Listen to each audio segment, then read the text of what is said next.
Dalam salah satu hadis Nabi Muhammad SAW disebutkan dalam kitab Sahih Muslim yang ditulis oleh Imam Muslim Ibnul Hajjaj Al-Qushairi An-Naisaburi. Diriwayatkan dari seorang sahabat Nabi bernama Abu Umamah Al-Bahili radhiyallahu anhu. Qala, dia berkata, sami'tu Rasulullah, aku mendengar dengan telingaku sendiri langsung dari mulut Rasulullah SAW yaqul, Nabi bersabda, Iqra'ul Qur'an, bacalah Al-Qur'an. Fa innahu ya'ti yaumal qiyamah, sesungguhnya Al-Qur'an itu nanti akan datang pada hari kiamat. Syafi'an li ashabih, memberikan syafaat. Syafaat artinya genap. Sedangkan kita sendiri nanti datang sendirian, ganjil. Wal fajri wa layalin ashri wasyaf'i, genap, wal watri, ganjil. Biasanya kalau orang datang sendirian ganjil, sepi, takut, cemas, ngeri. Tapi ketika datang orang lain menemani, sendiri di tengah negeri yang belum pernah dihuni, ada rasa cemas, ada rasa takut, ada rasa bingung. Tiba-tiba datang seorang kenalan, oh senangnya. Begitulah agaknya nanti kita menghadap Allah Subhanahu wa taala. Wa laqad ji'tumuna furada, kamu akan datang menghadap Allah Subhanahu wa taala sendirian. Kama khalaqnakum awwala marrah, sebagaimana kami dulu menciptakan engkau sendirian, datang sendirian ke alam yang fana ini sendirian. Kamu pun nanti akan datang menghadap Allah sendirian, tunggal, tidak ada siapapun.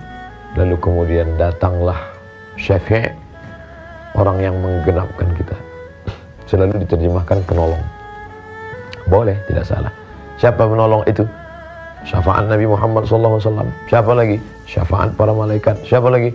Syafaat orang-orang soleh. Siapa lagi? Syafaat anak yang meninggal ketika belum akil balik. Siapa lagi?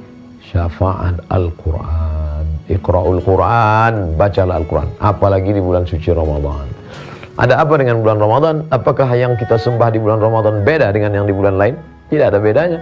Lalu kenapa di bulan Ramadan kita disuruh memperbanyak bacaan Al-Quran? Yang pertama, Syahrul Ramadan alladzi unzila fihi Al-Quran. Bulan Ramadan, bulan turunnya Al-Quran. Oleh sebab itu di bulan turunnya Al-Quran tentu kita perbanyak. Yang kedua, alaikum bisunnati, ikuti sunnahku, kata Nabi. Sunnah Nabi Muhammad SAW, beliau mengkhatamkan hafalan bacaan Al-Quran terus menerus di bulan Ramadan. Oleh sebab itu maka inilah mengapa kita memperbanyak. Apalagi di bulan biasa, di bulan Ramadan ini dilipat gandakan daripada amalan-amalan yang ada di bulan puasa. Oleh sebab itu, Iqra'ul Quran, baca Al-Quran. Habis subuh 2 lembar, habis zuhur 2 lembar, habis maghrib 2 lembar, habis isya 2 lembar, habis asar 2 lembar, 10 lembar, 1 juz. InsyaAllah 1 juz. Adwa muha wa in qalla, sebaik-baik amal itu adalah adwa muha, continue, berkelanjutan, wa in qalla, walaupun sedikit. Daripada sekali duduk 15 juz tapi setelah itu tidak pernah buka Quran sama sekali.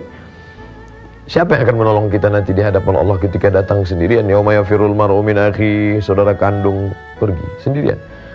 Wa ummihi, ibu kandung pergi sendirian. Wa abi, ayah kandung pergi sendirian.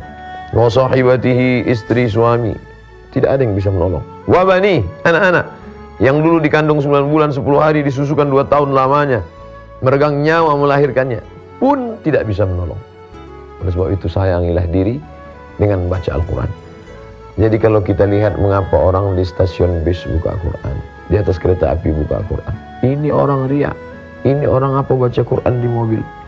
Bukan, dia sedang mencari teman sahabat. Kalau dalam perjalanan hidup yang singkat 63 tahun, dipotong masa akil balik 10 tahun tinggal 53, dipotong masa kerja, dipotong masa tidur, dipotong.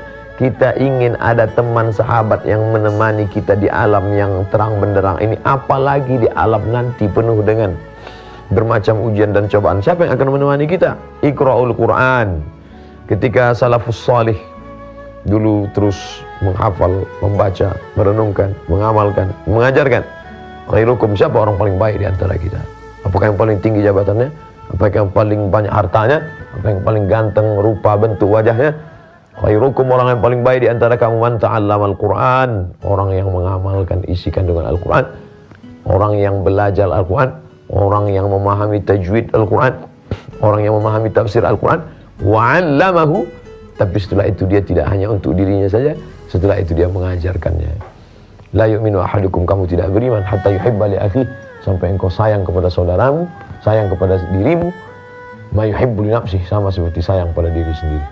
Setelah kita menemukan ketenangan itu datang dari Allah, letaknya di dalam hati manusia. Bagaimana mengundangnya? Dengan cara membaca Quran. Wa idza quri'al Quran, kalau dibacakan Al-Quran, fastami'u lahu, dengar baik-baik, wa ansitu, diam, la'allakum turhamun, mudah-mudahan turun rahmat. Makanya selesai baca Quran orang berdoa, Allahumma rahamna bil Quran, ya Allah rahmati kami, turunkan rahmat kasih sayangmu dengan berkah bacaan Al-Quran ini.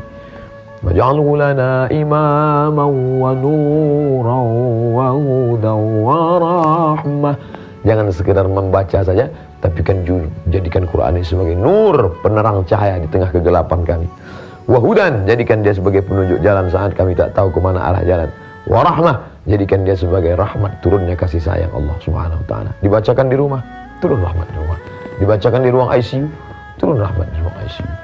Dibacakan pada orang yang sakit, wa nunazzilu minal Qur'ani ma huwa syifa.